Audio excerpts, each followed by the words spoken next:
Morning everybody, welcome to Solo ReacTalk. This morning I am going to be reacting to Star Wars vs. Warhammer 40K, episode 42, Mortal Fall, part 4.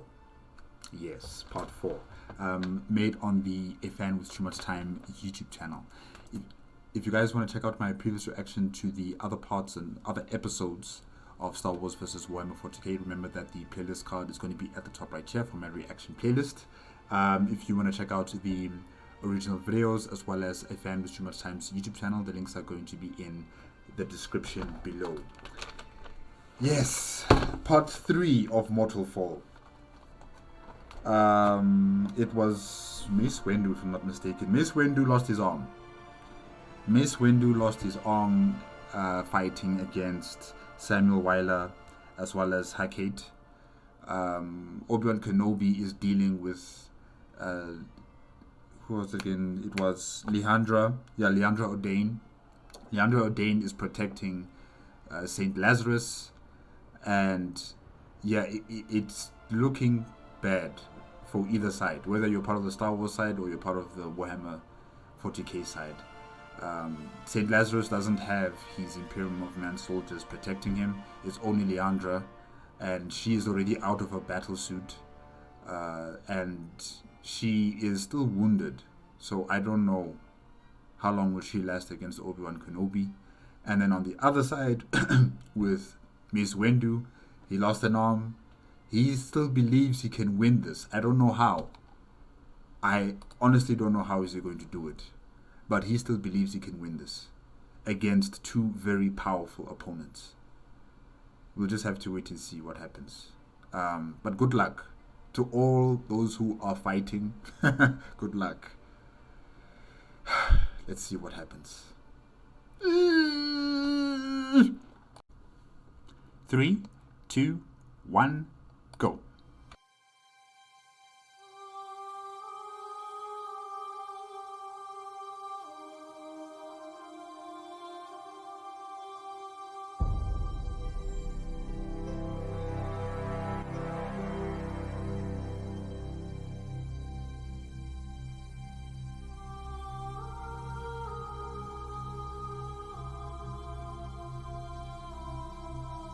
Her eyes reflected the fire and ruin of what she saw, and it was matched by a rage that was steadily growing higher and hotter with every passing moment. You are not Obi-Wan. You're not Mace Windu or Samuel Wyler or Hackett or Leandra. Who are you? The Commissar had sent her tanks and most of her infantry forces to breach the perimeter through the gates, carrying strict orders to relieve any Imperial survivors along the way, collect them, and to rally at the Basilica for their final stand.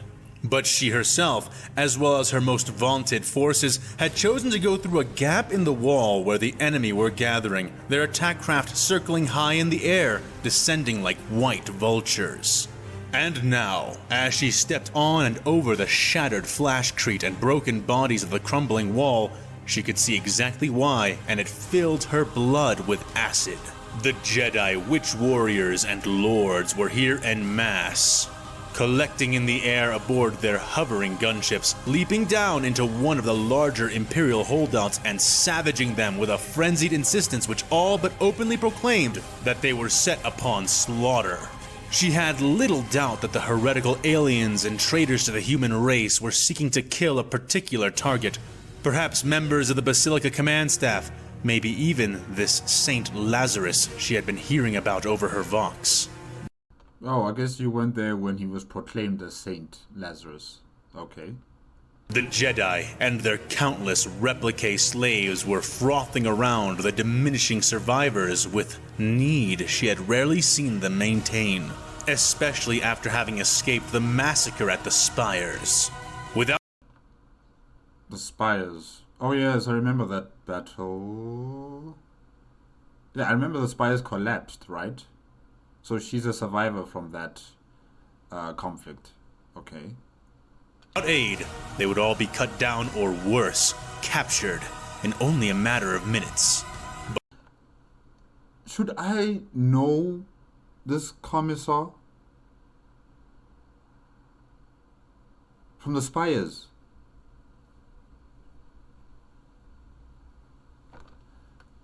I cannot remember. I cannot recall. I cannot recall right now. But that was why she was here. And she was not alone.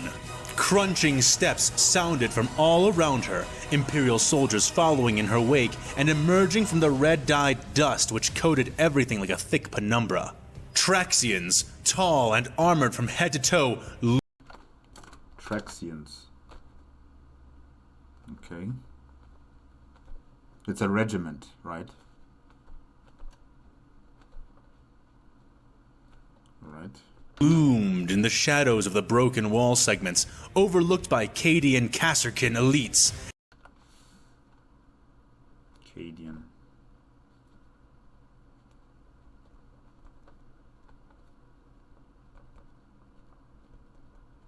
Okay. And Tempestus scions of the Calambian Thunderbirds. Tempestus scions of the Calambian Thunderbirds.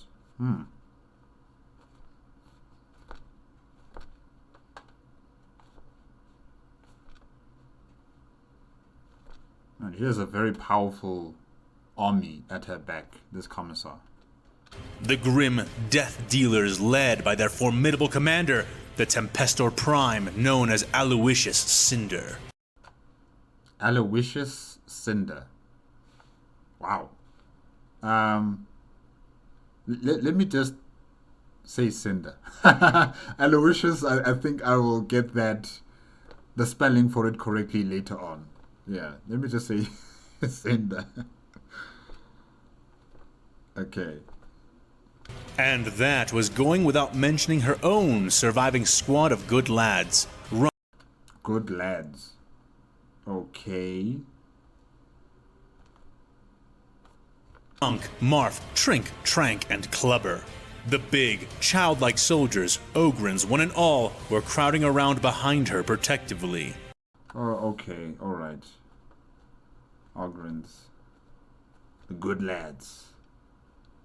Okay, I'll get their names later on.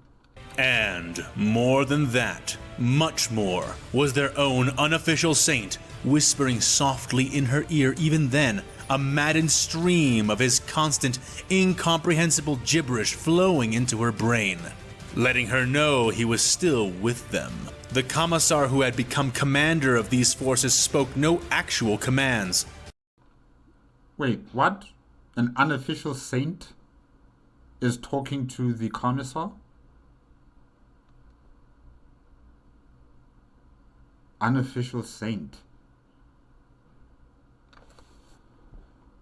I'm assuming that this unofficial saint is a psyker, because that's the only way I would think someone would be talking to the commissar. Right? If we're not seeing this person here, then what? Exactly. I'm not getting it. But okay. She had no need to at this point. All that Commissar Jane Leros needed to do. Jane Leros. I don't remember you, Jane Leros.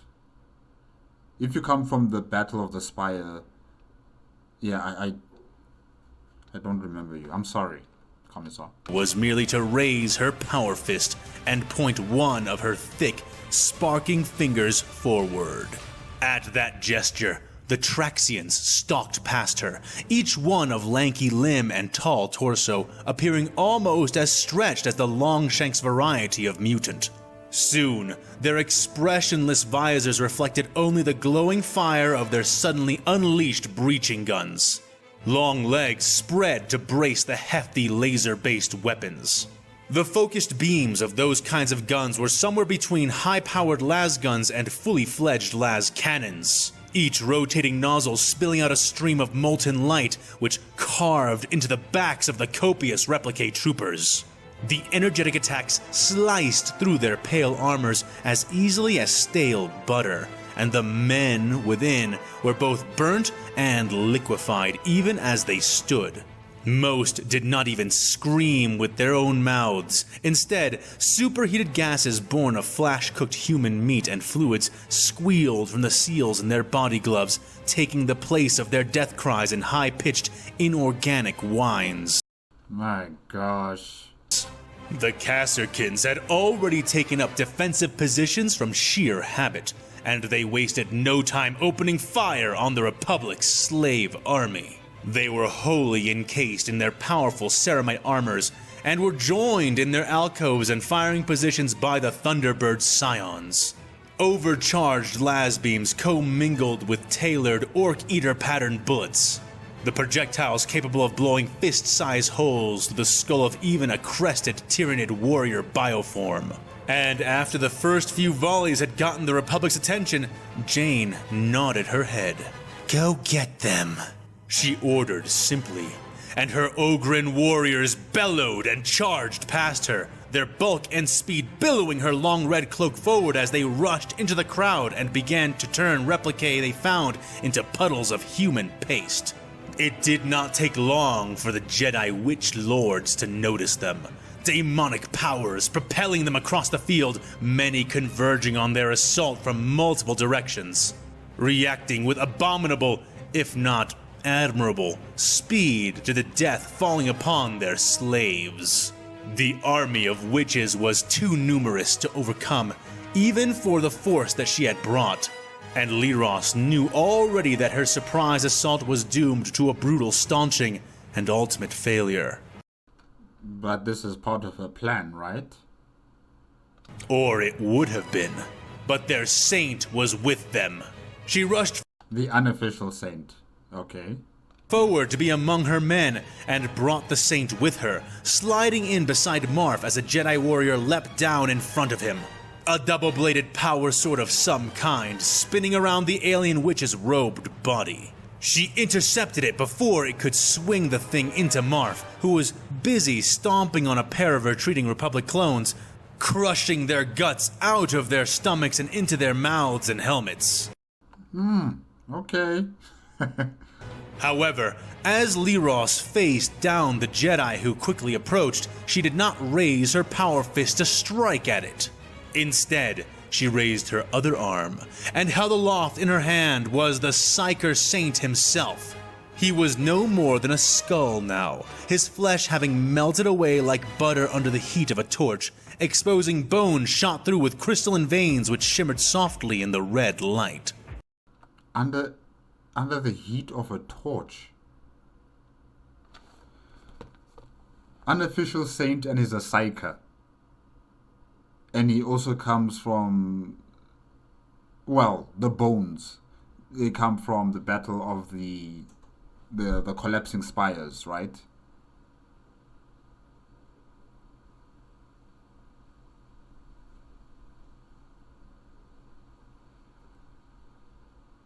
I'm trying to remember. There was a psyker there. I'm just trying to remember his name right now. I can't remember his name. The only saint I'm transfixed on right now is Saint Lazarus. I'm trying to remember.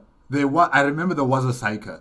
He was a very powerful psyker. He sacrificed himself to protect the Imperium of Man, forces. But now he's been reduced to bones, and his soul clings onto the bones. And he's able to talk to the commissar. I can't remember the guy's name. I think I know who it is. I just can't remember his name. I know his name starts with a G. Gaxion. Something Gax. Something Gax. Okay, I remember it's something with Gax.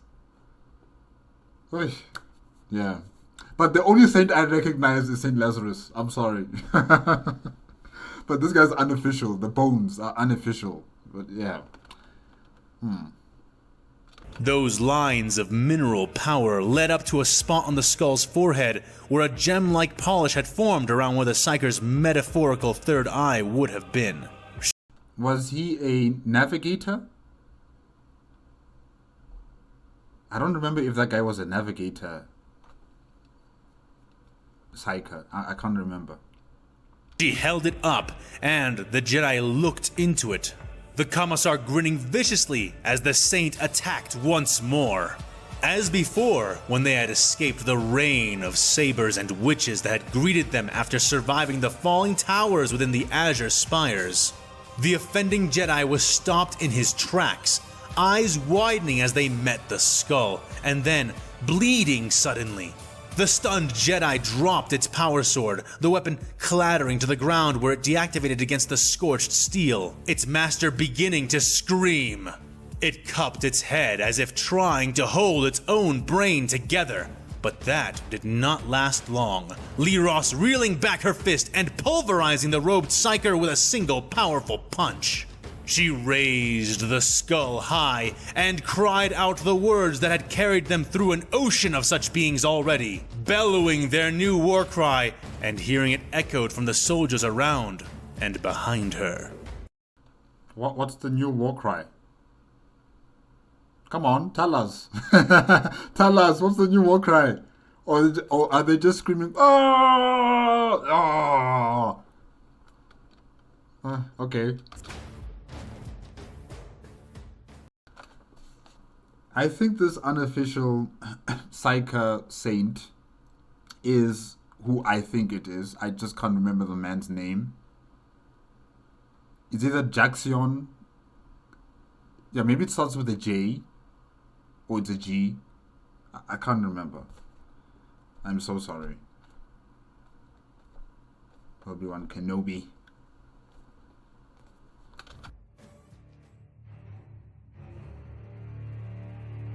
For Saint Gaxian! Yes! Yes, Saint Gaxian. Uh-huh. Yeah, I remember you. So, he's nothing but bones now. And his spirit clings onto the bones still. Interesting. Very interesting. Okay. For throne and emperor! The sudden cry caught Obi-Wan's attention as he backed off from his last offensive, panting and sweating heavily, pain bleeding into his body, cruel courtesy of his newest injury. His head was swimming with so many sensations and agonies, half of which were born from the exhaustion which was permeating so much of his current state.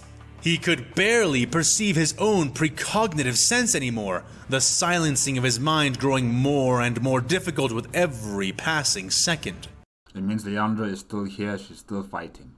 Good, good. But he was still powerful enough to defeat the woman who stood before him, though he doubted he could do so quickly.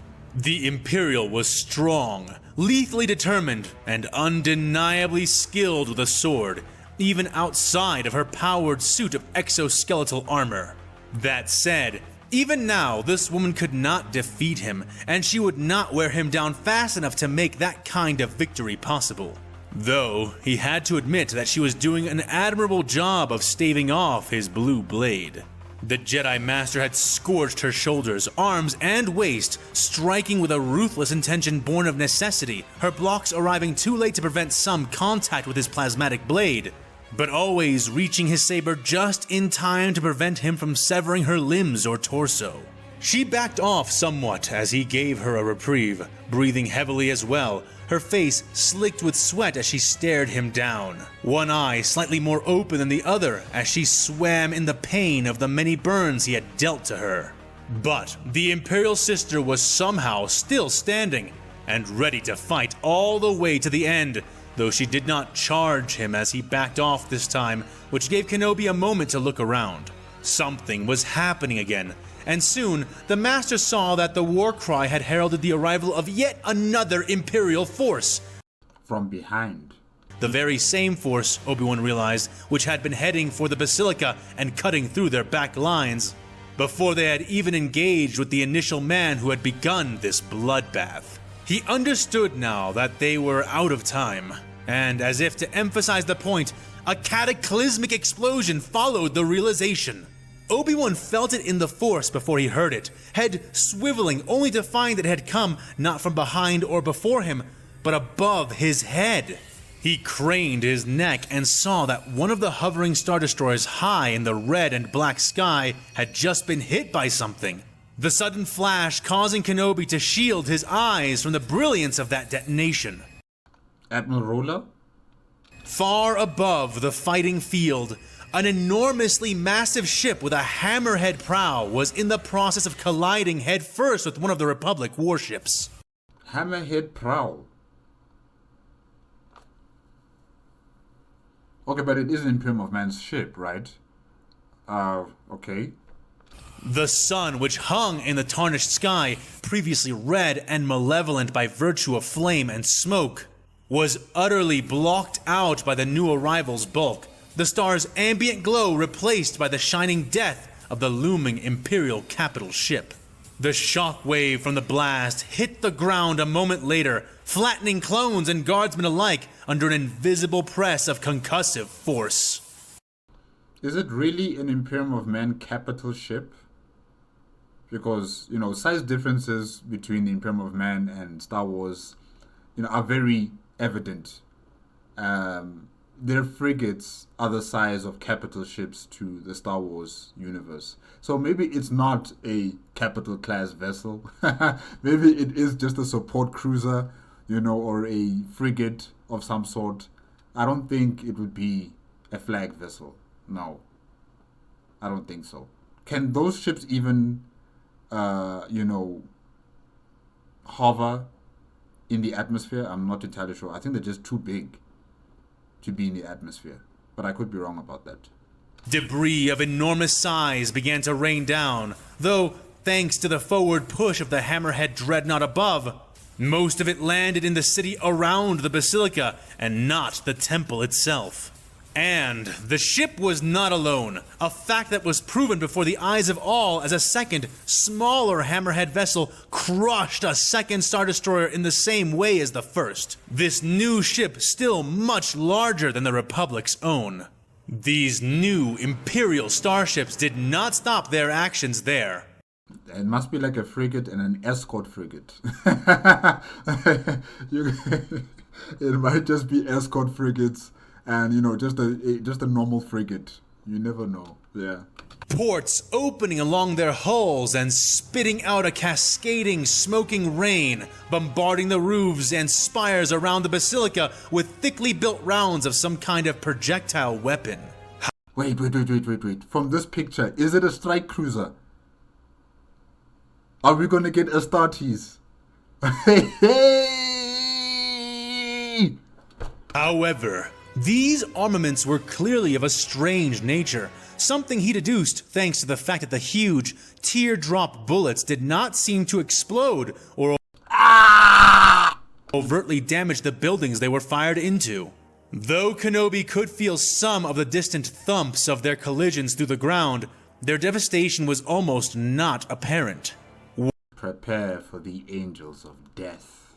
Watching those odd new weapons descending brought his eyes down with them, where they caught something that made them widen. Though most fighters on the field had been pushed down by the now multiple shockwaves that came from above them, there were notable exceptions, and none more so than the three fighters he spotted in that moment. Obi-Wan watched in near open awe, feeling shocks of fear course down his spine as Mace Windu, the female assassin, and the Imperial agent fought like demons amidst the billowing hell that was sweeping away the dust and smoke. So those ships that crashed into the Star Destroyers are strike cruisers, because, the Astartes use strike cruisers. I don't know if they use any other class of vessel, but what I know for a fact is that they use strike cruisers. Okay. The Jedi Master was moving faster than Obi-Wan had ever seen before, a blur among the other two rapidly moving figures who leapt and slid around him like two wolves attempting to drag down a frenzied lion.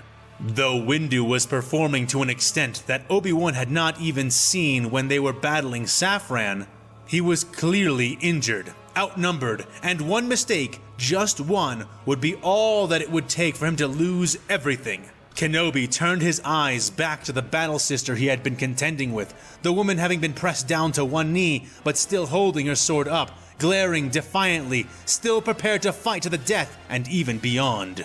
The Jedi Master clenched his teeth behind his lips, making a sour expression before he lowered his shimmering weapon. "It's time for me to leave," he said reluctantly, to the obvious confusion of the woman he was battling. You are retreating?" she gasped, disbelief evident in her voice. Kenobi shook his head and sent a wan grin her way. "Maybe. I suppose you could say that. I prefer to say I'm tactically withdrawing." Okay.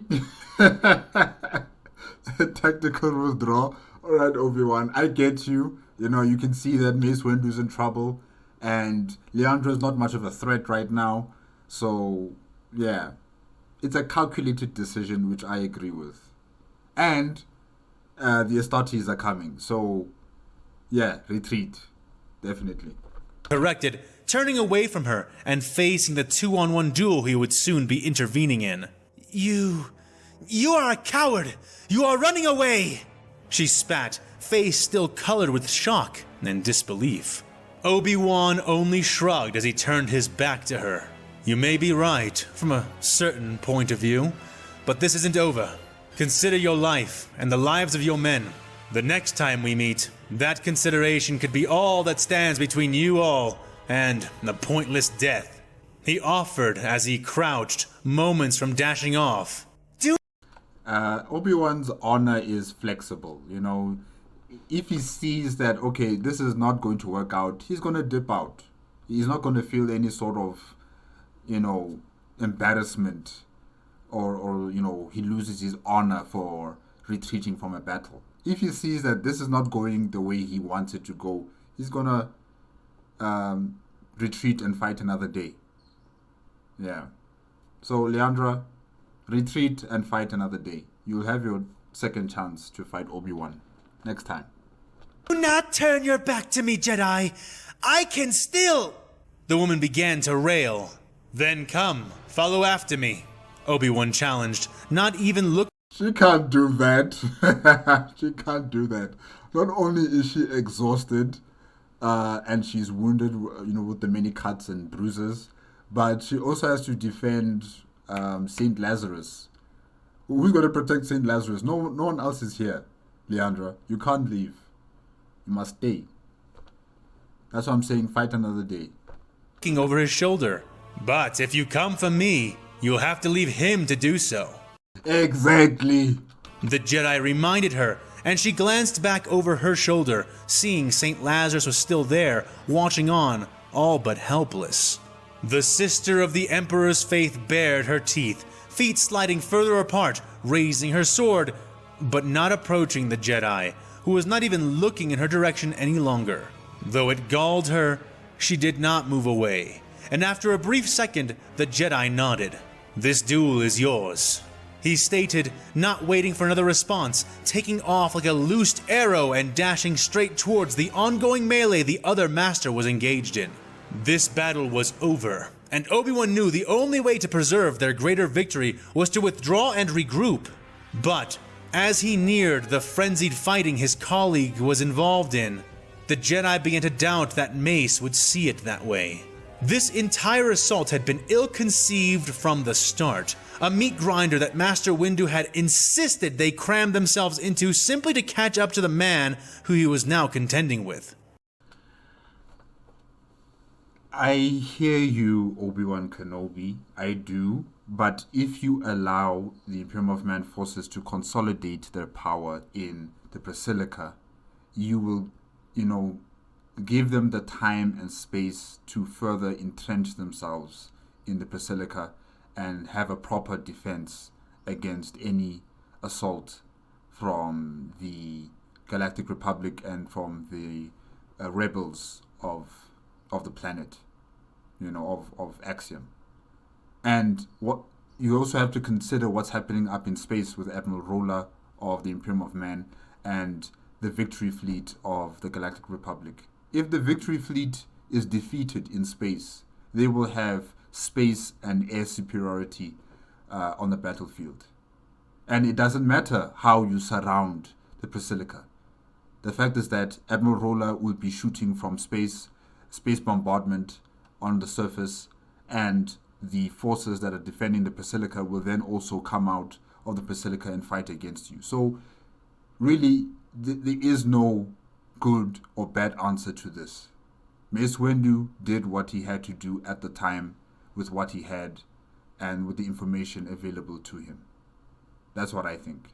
Yes, Samuel Weiler's actions in their meeting might have hastened Mace Windu's decision, but this was the only way forward in this entire situation. It's either you attack now or prepare yourselves to be attacked later on by the Imperium of Man forces on the surface and in space. So, yeah. One way or another, this was going to happen in this unfortunate way. Because now the Space Marines are also here, and they've landed on the planet, and it's just going to be a very unobtainable circumstantial conflict for the Galactic Republic. Yeah. So I understand what Obi-Wan Kanobi is saying, but I also understand Mace Windu's decision. You just ran out of time. That's it. And worse yet, it was clear as day to Obi-Wan Kenobi that this was in no way worth it. More than any other part of the ongoing war across the planet, this charge at the Basilica Siege had been the costliest when it came to lives spent and ground gained. Tens of Jedi dead, hundreds wounded, thousands of clones destroyed, and tens of thousands of civilians eradicated. They did not need to be rushing. The enemy was cornered, and now that the assailing column had joined the Basilica forces, the entire Imperial presence on Axum could be finally hemmed in and contained. But they gained nothing by pressing their faces against the searing hot rage of these cornered imps. Like I said, this notion of them being contained is possible to the availability of time and resources. Time is not on your side because I said in space there's a battle. We don't know how is it going to turn out for the Victory Fleet. Resources on the ground, yes, you might have the forces in terms of numbers, but in terms of firepower, you still cannot overcome the Imperium of Man. And like I said before, if you allow them to consolidate their power even more in the Basilica and further entrench themselves and prepare themselves for battle, really, you would not have any chance. You would not have any chance. Now, all Master Kenobi needed to do was pull Mace out of this portion of the fight, escape without being chopped to pieces, and convince him that a total withdrawal from the temple grounds was the right option. Clutching his side, feeling as more blood left him and pain flooded in to take its place, as well as remembering Windu's countenance, Obi-Wan instantly got the feeling that this was all easier said than done. But, even with his dulled senses, Master Kenobi could feel that something was coming. Something very big. Something very bad. Space Marines. Something that was making the Imperials all around him, even those who were wounded and cornered, cheer and bellow in a renewed hope. Space Marines. I've never been this happy to know that Space Marines are coming to assist the Imperium of Man forces, you know? Because I'm not really a big fan of Space Marines. I'm a big fan of the Imperial Guard. But now A Family's Too Much Time is making me celebrate. It's making me celebrate the addition or the introduction of Space Marines on the battlefield. Wow. Yeah, that's some good writing there. A Family's Too Much Time. Yeah. These soldiers then redoubled their efforts to resist, like exhausted men running a race, finding new strength as the finish line came into view. Whatever these new warships meant, whatever these new munitions they were firing were, it was almost certainly something Obi-Wan did not want to find out about. His hairs stood on end, the Force gently screaming warnings into the back of his mind. Time was more than running out. It was gone. Heralds no longer sang in his thoughts. Rather, harbingers now arrived, dark in his precognitive considerations, like blots of blood appearing in the corners of his brain. He felt all of this, the growing dread of something he could not understand, save to know one thing. Death was descending, spreading its wings from the heavens, and he would not allow the Jedi to be helpless before it. The angels of death. Obi-Wan picked up his pace and ran faster. Mace Windu, it's time to retreat. It's time to retreat and count our losses, lick our wounds, and probably also retreat from the planet.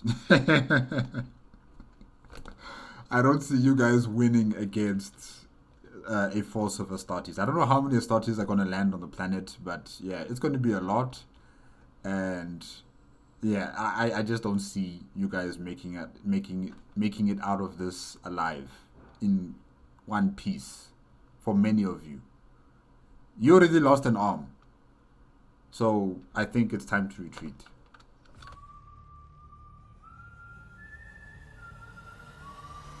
Mace was fire itself, and he reveled in it. The world screamed his name, boomed it across the sky, whispered it in every breath and heartbeat. Mace Windu! Death! He had become death! He had brought death with him, and now he could feel it descending. Windu was the greatest battle master the Jedi Order had ever known, and now that was plain to see before the eyes of all. The Jedi and the Republic would triumph today, and it would be because he was not found wanting, because he was meant to be the blade which cleaved the foes of civilization. Okay, Mace. He was the cleansing tide, the Force's wrath upon this world. No With one arm. longer would he tolerate the Imperials he faced. Now had come the time to extinguish the rabid, the evil, and the savage. And around him were naught but savages. Though he had only one arm to work with, his blade now moved at least thrice as quickly, speeding fast enough at times to occupy the space of 10 sabers. Skipping and leaping back and forth between his two combatants, Windu danced, natural talent and combat experience commingling into a display of push and pull he knew would win. The infuriating assassin that Obi-Wan had been meant to take down was the hardest of the two by far to keep pace with. Kate. Her movements and techniques like liquid steel, hardening to strike at him before melting to avoid his counterstrikes. But the fear she sought to inflict on him as she raged between his attacks, screaming and bending in unnatural ways, was utterly for naught. Mace Windu could not fear her, or anything anymore. He could see the reason why in the eyes of the Imperials who tried to keep pace with the battle. He could hear it thrummed and spoken in the silent voice of the Force. Windu could not fear her, could not fear anything, for he was fear incarnate! Come back from the dark side, Mace Windu. I think you're digging a bit too deeply into that side of the Force. Come back. Oh, even this image is very scary. Look at him. Ugh. And he would now inflict himself onto the Empire that challenged his Republic.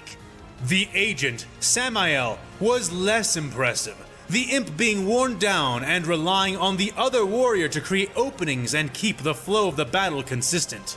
The Jedi Master resolved to kill him first. Ha! But it was only by frantically fighting between them that he could reach that goal and tire him out to the point of a lapse. A mistake which would end his life. It was only a matter of time, and he knew this to be true. He could feel it! That feeling of certainty, of death's inevitable close, drowned out everything else that might distract him. And Master Mace Windu. So clearly he's not sensing what Obi-Wan Kanobi is sensing right now in terms of the Astartes coming down to the surface, the strike cruisers, destroying the Star Destroyers in the air. He's not sensing any of this stuff. He's not sensing Commissar Jane Leros with her unofficial saint, Saint Gaxian, and what the saint is able to do with his psychic powers on Jedi. He's not sensing any of these new developments. He's blinded by this conflict, or should I say by this battle he is having with these two Imperium of Man warriors. And yeah, that's not good. That's really not good. Windu could barely feel the nicks, cuts, and bruises he had earned since renewing his vigor with the power of the Force. Drawing strength from each insignificant pain, each heated lick of the skull-faced woman's knives, each brutish punch and push from the man she was evidently protecting. They thought they were winning, but Windu knew better now. He knew he had discovered the power behind this struggle, and that pain they now inflicted on him would be their undoing. Damn it, Heck! Keep pace! How have you not killed this bastard yet? Samael barked, reeling as his latest saber strike was driven off and away with a powerful counterblow, wind rushing off the attack. He's cheating! He's a witch! Was her simplistic Hi, Kate. Oh, he's cheating! He's a witch! Oh, wow, lady.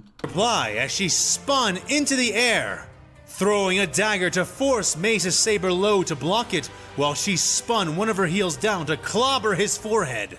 It was a good move, and the only proper reaction was to dodge, but Mace wouldn't dodge her anymore. He would not evade, he would not run, he would only kill!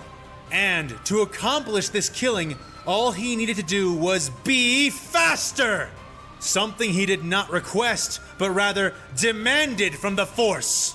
And so, eyes blazing like the pits of hell, he accelerated. The Jedi Master blocked the dagger with a purple blur, sweeping his luminous blade up, angling it into her leg, the strike becoming the essence of instantaneous. Hecate was caught off guard, eyes wide, unable to pull out of her attack as the saber of light rushed at near relativistic speeds to slice into and through her limb. The partially awakened Psyker fumbled for the power of the Force, but it was too late, far too late. What saved Hecate from a delimbing was not her own strength in the warp, but Samael's. The man having seen the movement for what it was and extending his hand in a pumped fist, instinctively tossing her back with his own mind, throwing her end over end and away from Mace Windu's thirsting saber. It still burned her, scorching her only barely, but scouring skin along the back of her heel and calf with the plasmatic heat of his lightsaber. Oh, that must hurt. Hecate recovered, rolling and growling when she hit the ground and came to her feet, but stopping when she heard what came next. I'm taking center space. Observe Autoarch Delta, or Custodian Sigma. What? What are you saying, Samuel Weiler? We don't understand your terminology here, your military tactics. Speak in English. Oh gosh. Okay, not English, I mean, what's it? Low Gothic. Yeah, or High Gothic. Depending on how this plays out, Samael said, not speaking very loudly, but loudly enough for her and her foe to hear. No! She railed instantly, head snapping in his direction, eyes leaving Windu for the first time in several prolonged minutes. I can still... She began, but was halted before she could continue to protest. Hecate, now! Samael bellowed, charging forward, and his assassin, ultimately loyal to her orders, fell back, their positions switching. Wow. Mace Windu, you're actually doing it. You are actually doing it. I did not believe you could. I thought you were going to die, But you've put them into a corner. And now Hecate is just, she's emotionally unstable right now, you know. And now she's been told by Samuel Weiler to pull back, and I will be up front fighting against the Jedi. I mean, listening to her protesting like this, wow. Okay, Mace Windu, you proved me wrong. Mace's mind was far from gone, and he considered the turn of events playing out before him. His breath steaming the air, his saber burning in his hand, hungry, instincts demanding the death of the enemy in their entirety. Before, the Imperial man had let her go in, reducing himself to support, which made sense since she was the physical superior between them. That insane, savage woman was far faster and stronger than Samael by nearly every metric. And she had taken only scathing blows, if any, thus far in the fight. But now they traded places. And Windu decided it would not matter. He would kill the man first, and then deal with his death-dealing bitch. As was his original design, Since when do they use the B word in Star Wars? Yeah, okay. Design made easier now that he was not hiding behind her. Mace threw himself into Samael, the man dueling with him briefly, black eyes glinting, locking onto Mace's own. But the Jedi's eyes were no longer dark, instead glowing bright with a vicious intention to rival that of the assassin. The imp could barely risk any strikes of his own, drawing Windu's attention while holding a tight defense against the lashing, spinning onslaught of Windu's flurrying strikes and lunges. But even as he laid into the man, the Jedi Master never lost track of the other combatant as she began to circle, waiting for her opening. He refused, however, to allow such an opening to exist. You know, there are a few interesting things about Space Marines. The man grunted, barely able to speak as their sabers clashed. I don't think Mace Windu cares right now. He just wants to kill you. But okay.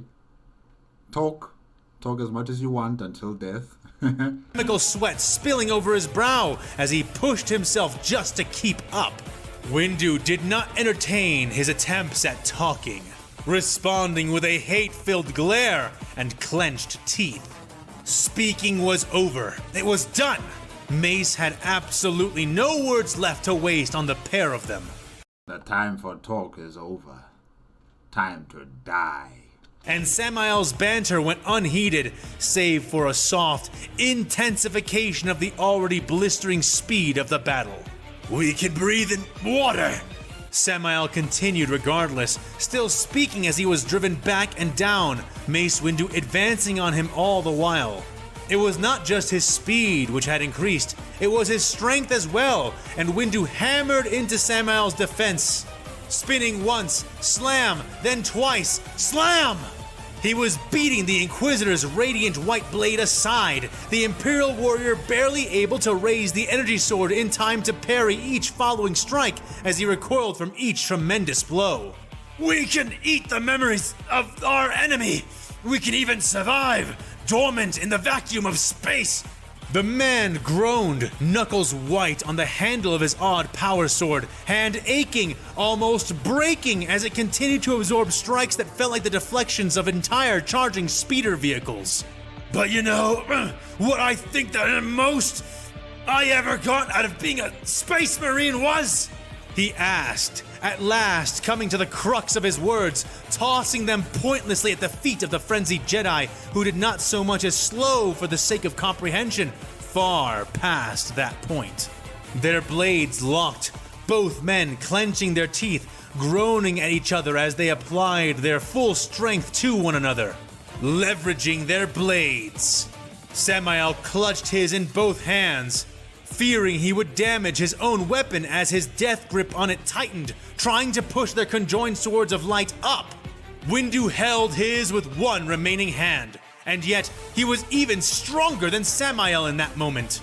And as he glared a desire to kill the Imperial painfully into the Inquisitor's eyes, their stuck weapons began to be forced down. The man he faced puffing with exertion as he was slowly defeated in their contest. Opening his mouth to voice a prolonged grunt, bruises appearing under the sleeves of his clothes as muscle fibers snapped against the unnatural strength of the Jedi. What is going on? Mace knew the man was done. He knew it! But then, pain! Mace screamed in fury and agony, one of his eyes blinding immediately as the man in front of him spat right into his face. He spit? Oh my gosh, oh my gosh. Space Marines can spit acid. I even forgot about that. I forgot about that.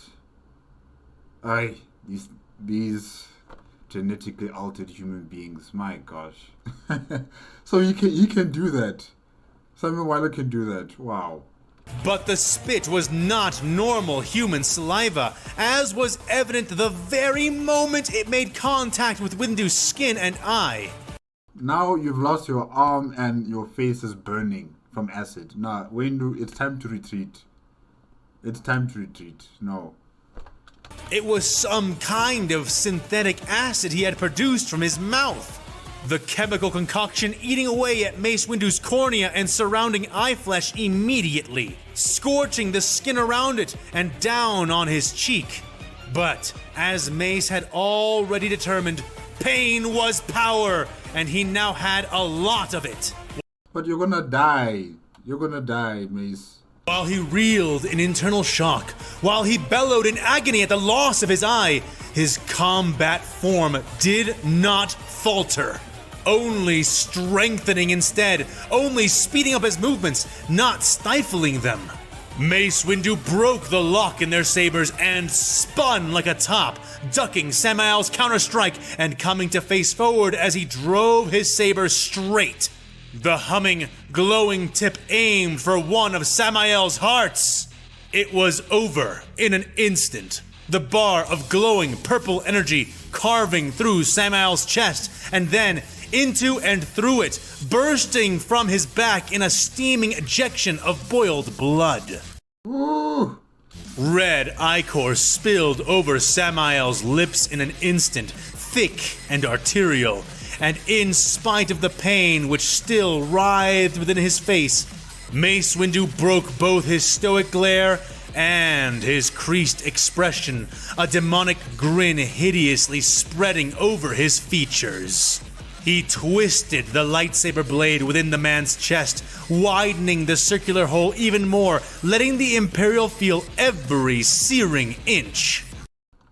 Mace wanted him to suffer, to know the pain he had inflicted on others before being cast screaming into the arms of the Force. Nothing, Mace growled, getting closer to the impaled man's face, pushing the very hilt of his saber into the hole in his chest. Nothing! Not your super soldiers, or your battleships, or your insane false god will save you from what you have done.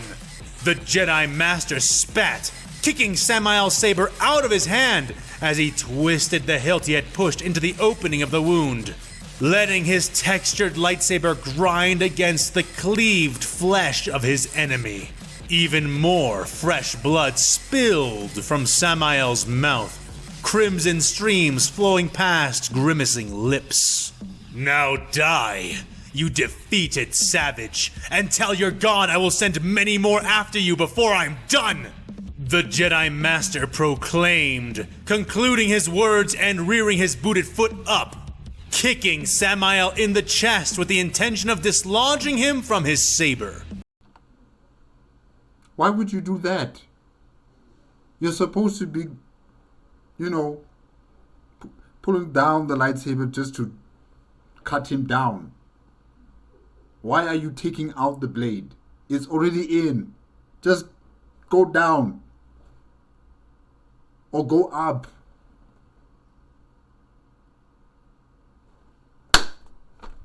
Without missing a beat, the Imperial agent grasped Mace Windu's wrist and forearm with his own free hands, securing thick, gene-enhanced fingers around the Jedi's remaining fighting limb so tightly that Mace's bones fractured in his grip, making him wince in new agony.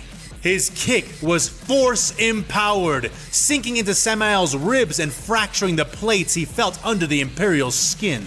But the Inquisitor did not release him, did not even allow the arm to budge a single inch.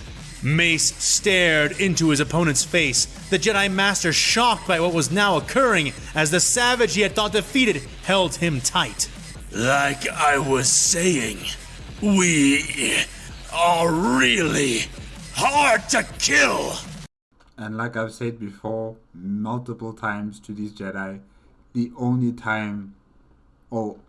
way to make sure that you've killed an Imperium of Man opponent is by decapitating them. That's the only way. That's the only way. This reminds me of Shakti. Shakti and Rojulia.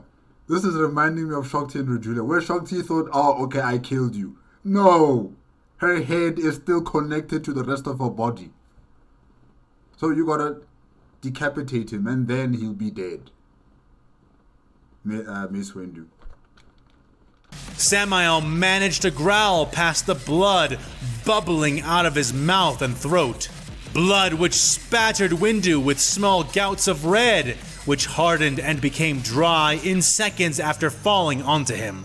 And then, suddenly, the assassin girl was behind the man, running towards them both, and all too late, Windu came to understand the trap he had just fallen into. He jerked his arm, trying to yank it free, but even with the force, Samael held onto him, using his own metaphysical techniques to combat Mace's sudden attempts to thrust him back, or to grasp Hecate with an invisible grip. Takes more than losing a heart to kill something like me. The Imperial spat at the Jedi, his assassin jumping onto his shoulder and driving her bladed fist towards Windu's face, aiming for his blind and sight-filled eyes, both of which grew wide. He couldn't block, waver, or escape, trapped by his arm, even after releasing his lightsaber. In final dread, Windu realized that he had been too hasty, and now they had him. And you said you saw your path to victory in part 3. You said you saw your path to victory. I believed you, Mace Windu, in the beginning of the battle. But now, what happens now? What's your plan? Or rather, they would have had him, but Obi-Wan Kanobi would not let it be so. Suddenly, Mace was the one who was pulled back. Samael pulled with him for a brief moment before he was dragged in the opposite direction. The two men flying apart as two simultaneous force pulls ripped them both from each other.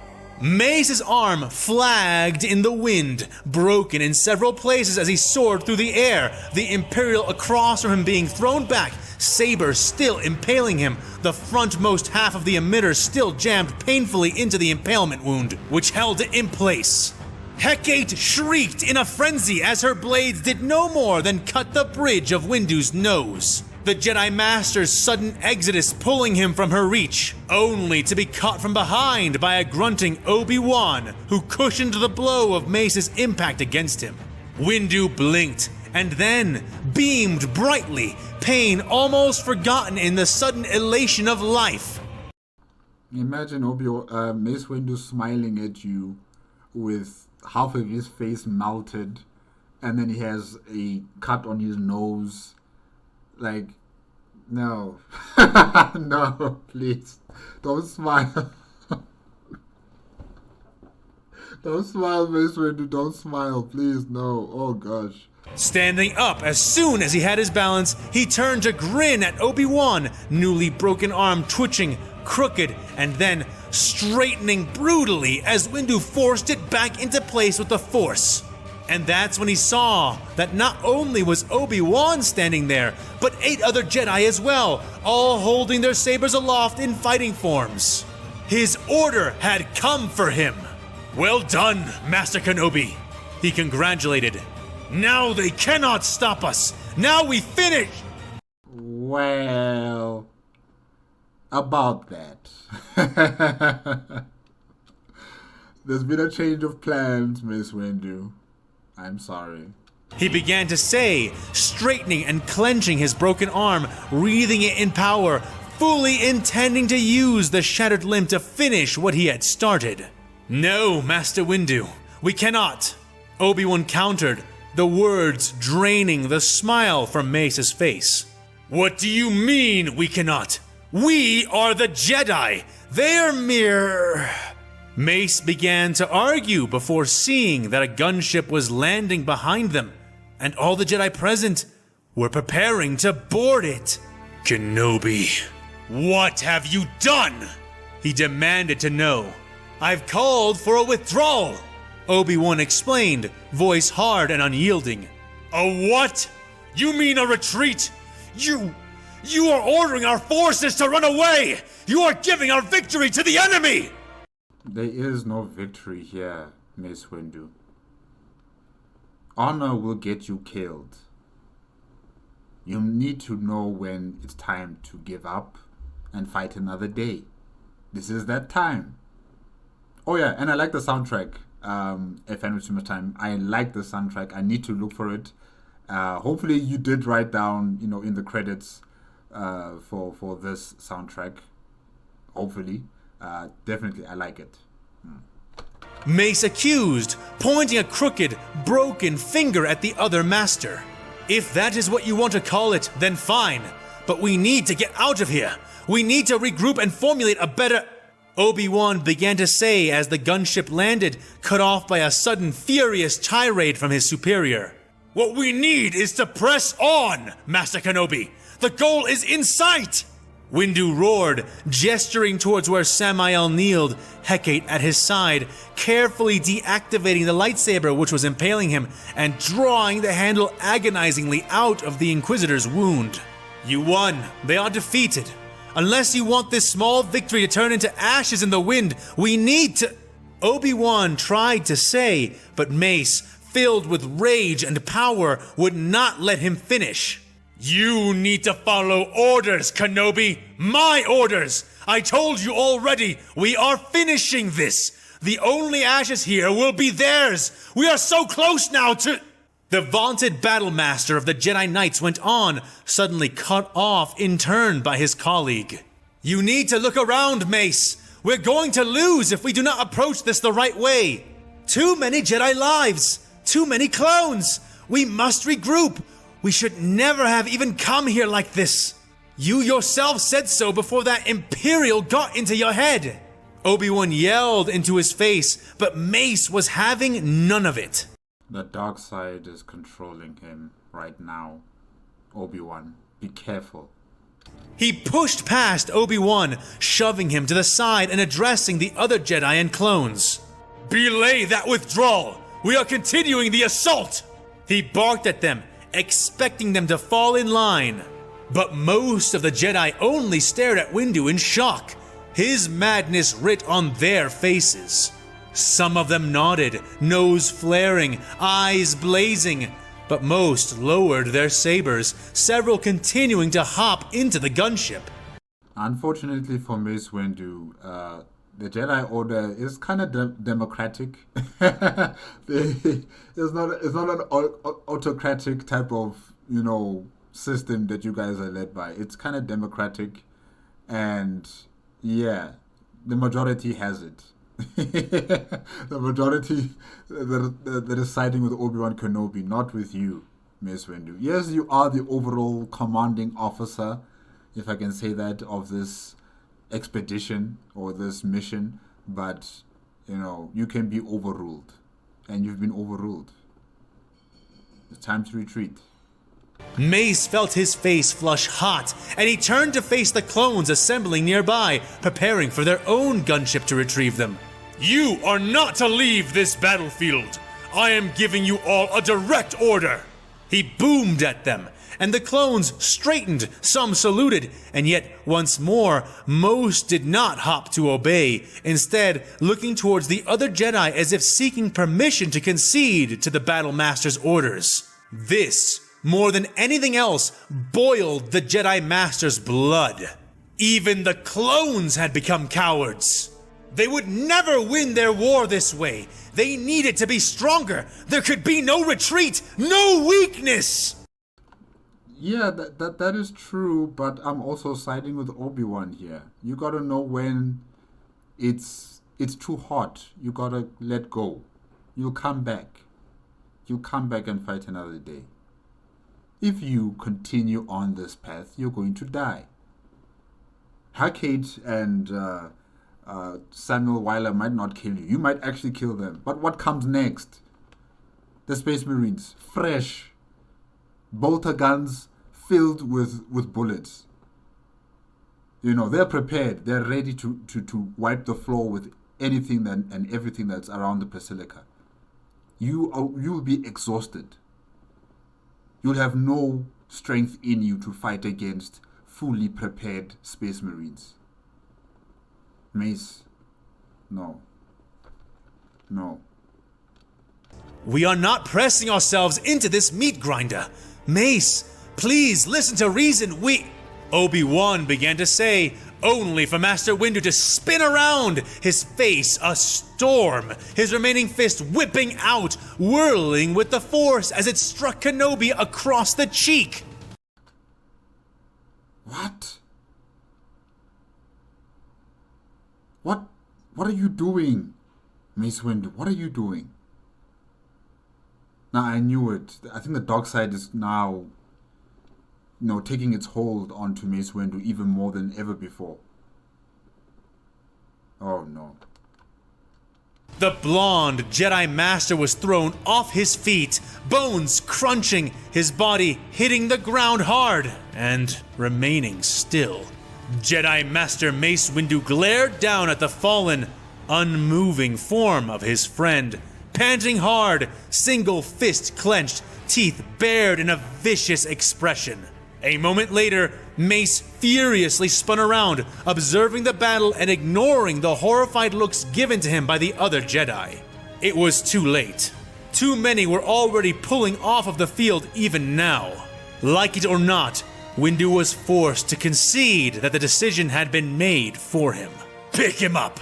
Mace Windu growled through clenched teeth, keeping his back to the other members of his order, eyes seeking the Imperial agent and his assassin. But they were gone, vanished from where they had been, disappearing into the scattering smoke and ashen rain. It seemed he would be denied everything for now. We are regrouping. Move now! Windu managed to order, and at that, clones and Jedi rushed forward to lift Obi-Wan's body off the ground. They carefully carried the limp Jedi back to the gunship as another landed beside it, the turrets on such small craft firing to provide cover for their organized retreat. Soon, Windu was on one such ship, a Bacta rebreather pressed firmly to his face and tied there by a strap, cradling his severed arm as he watched the ground draw away. The Imperials fired up at them with various guns and cheered even more loudly as the Republic began to withdraw back behind the ruined walls. Imperial gunships beginning to descend from the vast void craft above them after they had left the scene. The new bulky ships landed close to the Basilica and upon its immediate grounds, opening to release tanks, and massive men in armors dyed the same color as his own now lost lightsaber. Do you see, Mace Windu? If you continued on with that fight, you were going to face up against that force. You'd be outnumbered, outgunned. You are exhausted. The rest of the clone troops are exhausted. The rest of the Jedi are exhausted. You would have been trampled over by this new reliefment forces backing up the Basilica. Do you understand it now? I don't think so. I highly doubt it. I think he's going to still be angry at Obi-Wan for making this decision. The Jedi Master's eyes burned yellow and red, fires of rage licking his heart still, turning his calm into an inferno, just waiting for its next chance to be unleashed. Yellow and red. Yellow and red. Yeah, the dark side has taken control of him. This is not over, you savages. We are not done yet. He growled into his Bacta mask. Already his free hand held a comm disc, Commander Neo appearing in miniature holographic form over its surface. The clone saluted. Master Windu, the second wave is ready, the man reported. Good. How many Jedi are with you? Mace asked through the plastic of his Bacta breather. 70 Jedi, sir. Should we cover your retreat or... The commander began to ask, but was cut off. Increase that number to 500. And no, Commander, you are not to cover our retreat. Where do you get 500 Jedi? Where? Mace Windu, where do you get those numbers? Hey. I want you and the second wave invading the walls as the last of us push back from them. I do not want you to let up on them. Give them as small a lapse as possible. Push them into the ground, Commander Neo. Deliver the final blow to this temple and take it in the name of the Republic. Understood? May I remind you that you have no answer to the Space Marines, Mace Windu. You have no answer to them. You have no answer to the bolt guns. You have no answer to the strike cruisers that are hovering over the Basilica. Those 500 Jedi with those clone reinforcements are going to be trampled over.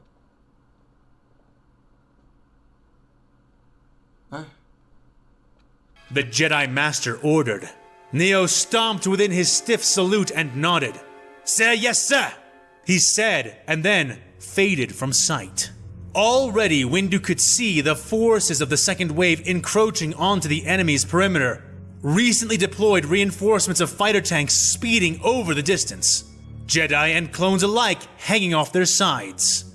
Lat gunships both moved in with them, carrying more troops and ATTE walkers, while some doubled back, swiftly moving to retrieve the Jedi Mace had just ordered to the field. He looked down at his crooked arm and clenched that fist again, feeling the agony bleat out of his nerves at that moment. Mace spat out blood that streamed into his mouth from the deep gouges across the rim of his nose. He knew he would not be able to rejoin the battle for at least some time, not wounded the way he was, and the fact made his animosity grow even deeper. But even if he could not be there to deliver the final blow himself, the forces of the Republic, his forces, would act as his hand, crushing the life from the final vestments of the Imperials at the Basilica. They're not going to be able to do it. They're just not going to be able to do it. If there's a librarian amongst those Astartes, I mean, even just a team of Astartes, I'm afraid you guys just don't have the proper answer to that type of firepower. And the reinforcements from the Imperium of Man are also here in number and in strength. And like I said, we still have the situation in space with Admiral Roller. It's not going the way you think it's gonna go for you, Mace Windu. I just don't see it. Like in part 3, when you said you saw your path to victory, I'm not seeing it here again with this plan. You almost died at the hands of Hecate.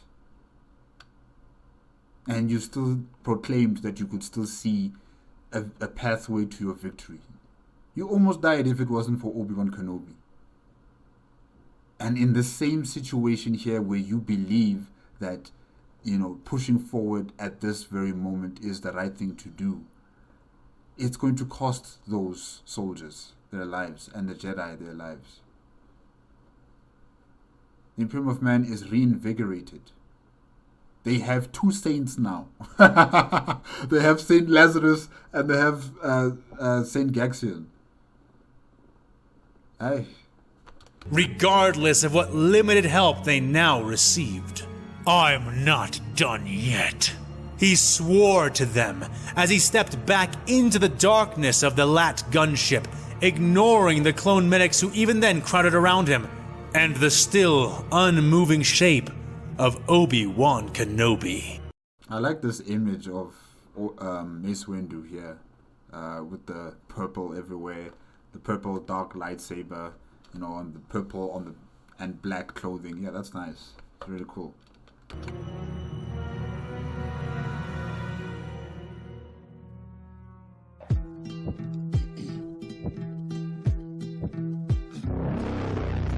There is no knowing, no showing your fragile side. Want to be perfect, untouchable like the sky. Is so misleading, believing that fear inside. Don't let the light in, they'll see it behind your eyes. Way down we go, to the dark room where your pain's the only one that greet you. Down we go, to the mind that will deceive you, only out to get you. Down we go, to the bottom, now there's only yourself to count on. Down we go, to the dark room, can you get through all the pain inside you? You're stuck with playing and gaining traumatic times. Want to be stronger, the story of your whole life. This kind of reckless seems endless. It comes a fight till you're not breathing, just bleeding. Oh, what a sight. Way down we go, to the dark room where your pain's the only one that greet you. Down we go, to the mind that will deceive you, only out to get you. Down we go, to the bottom, now there's only yourself to count on. Down we go, to the dark room, can you get through all the pain inside you? Down.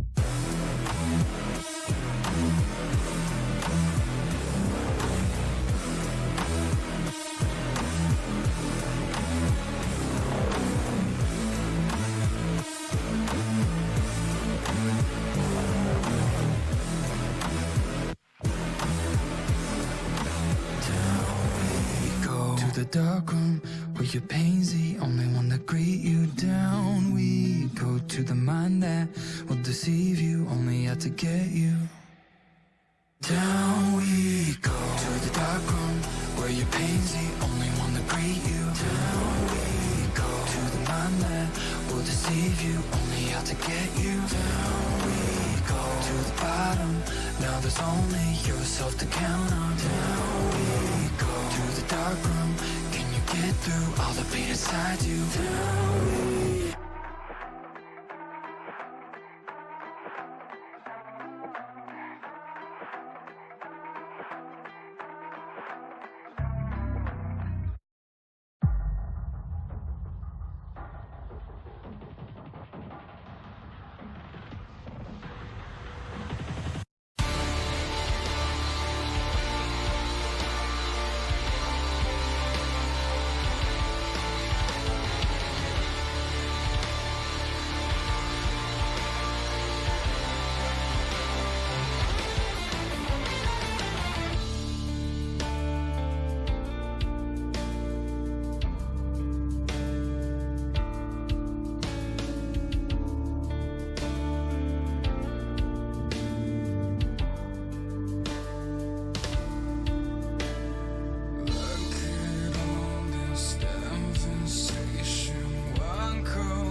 Oh, yeah, guys, that was action packed.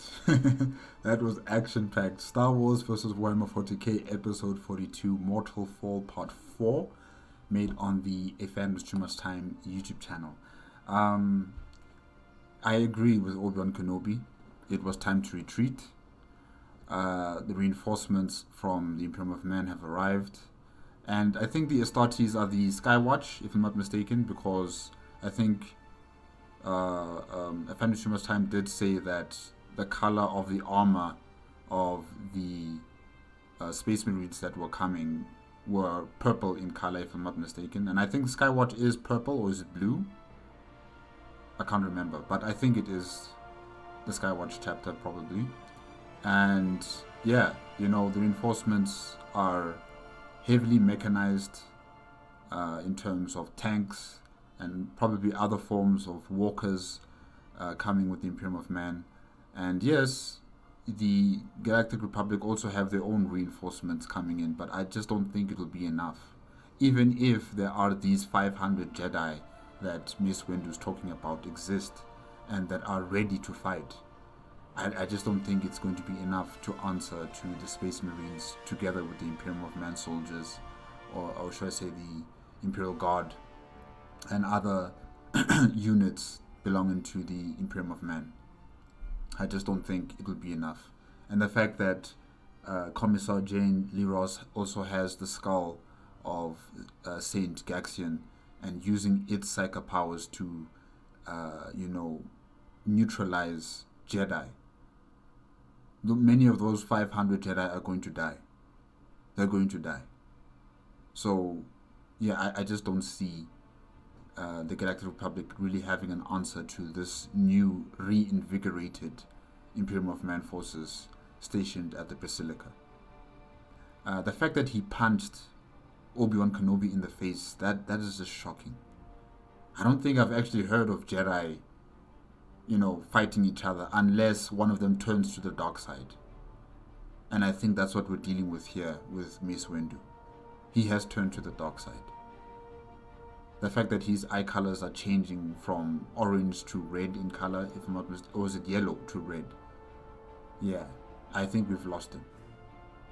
I think we've lost him to the dark side, and he might become a serious threat to the Jedi Order if something's not done. If he cannot be reverted back, if he cannot be brought back to the light, then I think it's either they have to incarcerate him or they'll have to kill him. Because he's going to become a threat, a liability to all Jedi. His obsession with fighting Samuel Wyler has really consumed him. And even if he succeeds in killing Samuel Wyler, I just don't know what is he going to do next, because like I said, he's transfixed on killing him. After that, we don't know what's going to happen to him. Is he really going to focus on fighting against the Imperium of Man, or is he just going to do his own thing? Because those who belong to the dark side, they are fueled by their own emotions and their passions, and we don't know what's going to be fueling Mace Windu. We don't know what passions are going to be driving Mace Windu, really. We just don't know. It could just be the purity and the simplicity of battle, no matter who his opponent is. It could be other Jedi, it could be other Galactic Republic soldiers, it could be the Imperium of Man, it could be anyone. So, yeah, I think he's consumed, and I think he needs to be brought back somehow by the Jedi. If they cannot do it, they must incarcerate him. If they cannot, then he must die. Yeah. It's unfortunate, but he's becoming very dangerous now. He is powerful, but at what cost? At what cost? Yeah. Leandra lives to fight another day. Good for her. Also, Commissar Jane Leros and her troops, really, they seem to be well organized, well capable of destroying any sort of assault coming from the Galactic Republic. So the clone troops, I don't think they're going to really push far in this second assault against the Imperium of Man. I just don't think so. We'll see, but they're heading into a meat grinder. They're heading into a death trap. Yeah, we'll see. But this was amazing. This episode, part 4 of episode 42, really, it was something. Oh yeah, and also Mace Windu's face is also half melted. Oh gosh, I think he's going to become like Darth Vader now. You know, he'll be the Darth Vader of this entire storyline. You know, where we had Darth Vader from Anakin Skywalker, we're going to have Darth Vader, Mace Windu. You know, with his mechanical arm, his probably partially covered face. You know, with some sort of augmented mask of some sort. Yeah, he's going to become the new Darth Vader in this reality. Yeah, it's going to be scary. Scary, but also a bit cool to see him that way. But yeah, guys, that's it. Thank you again to A Fan with Too Much Time for such entertaining content. I can't wait for what happens next. Guys, I'm going to be watching the after talk after this, so just stay tuned for that. Or, well, not on the same video. You'll probably see the card for it over here. Yeah, you'll see the card for the after talk. But yes, thank you again to A Fan with Too Much Time. Remember, if you guys want to check out the original video as well as the episode, the links are going to be in the description below. If you like my reaction, please give it a like, comment, and subscribe to my channel. Click on the notification bell if you want to be up to date with my latest videos. And I'll see you guys in the after talk. Alright, bye-bye.